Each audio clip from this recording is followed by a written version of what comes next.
In light of today's news with Travis kind of stepping back a little bit, I just wanted to get your, memories of him and what he meant to you. No, yeah, obviously meant a lot to me.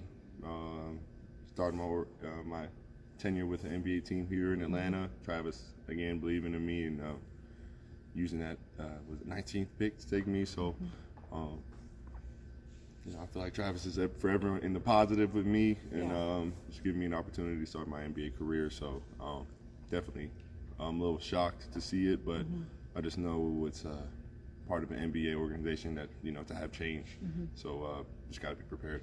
What's your first memory of him after you got drafted or before you got drafted? I just say just meeting him. I think we were right.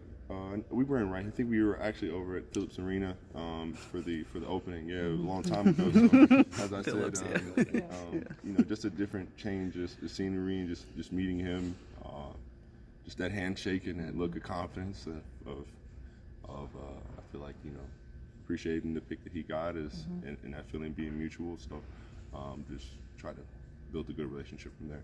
For sure. And now kind of Landry stepping in to fill that role. So just what has that relationship been like between the two of you? And I guess what do you hope to see from him moving forward? It's been really cool so far, really good. Landry, obviously a former player, has, a lot of experience of what it means to go through this life on a day-to-day basis. So I feel like we connect on a lot of things.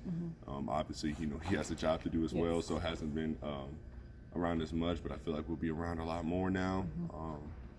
But yeah, just looking to build a better relationship with Landry as well, and see where it goes from there. Can I ask you, since we're bringing up that rookie season, like you get to the NBA, pardon my French, but you were bad at defense, right?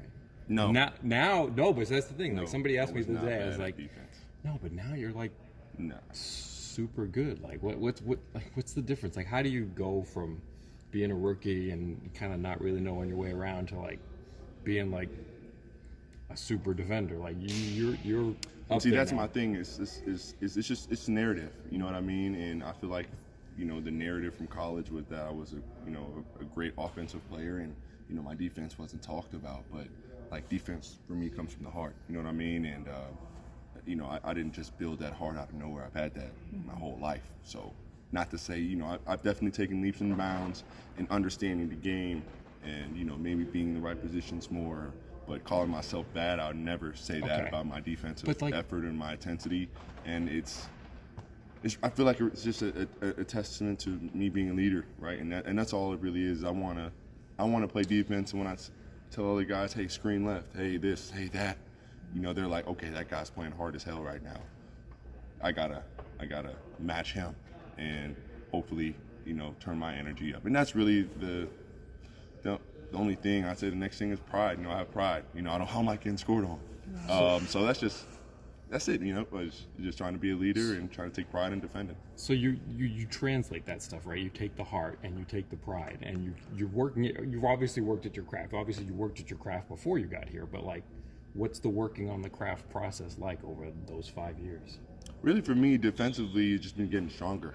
Making sure my legs and my hips are stronger, and I'm able to cut and move and take charges and just be in position. Defense, as I said, it's a lot of heart. So for me, I have that. So the other part of it is just making sure I can be strong enough to go out there and cut and defend and guard a Giannis or a Jokic, or then have to switch on to a Ja Morant or a Brad Beal, whoever it may be. I pride myself in just being able to guard all 5 positions, and it comes a lot in that weight room. So shouts out to Mike, Big Mike Ear, hold me down. And specifically on that part of it, like they do switch a lot with you when you're out there as the center. So like, what do you get better at when it comes to like guarding those smaller players? Because that's not asked of every big guy like it is of you. Like how do you get better at it? Is it scouting, or is it just like you said, strength? Or I consider myself a student of the game. I love the game. So like any NBA player, not to say that I'm not looking at the scout or I'm not watching film, but if I was to not watch scout or watch film and come into a game,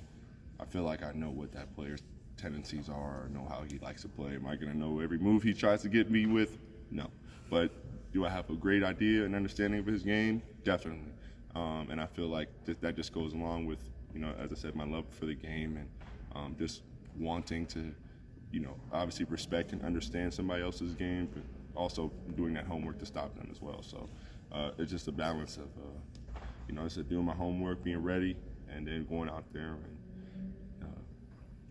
not a clean phrase I can say for that one, but I'll just say we can saddle up and play some defense. Appreciate you. No problem. And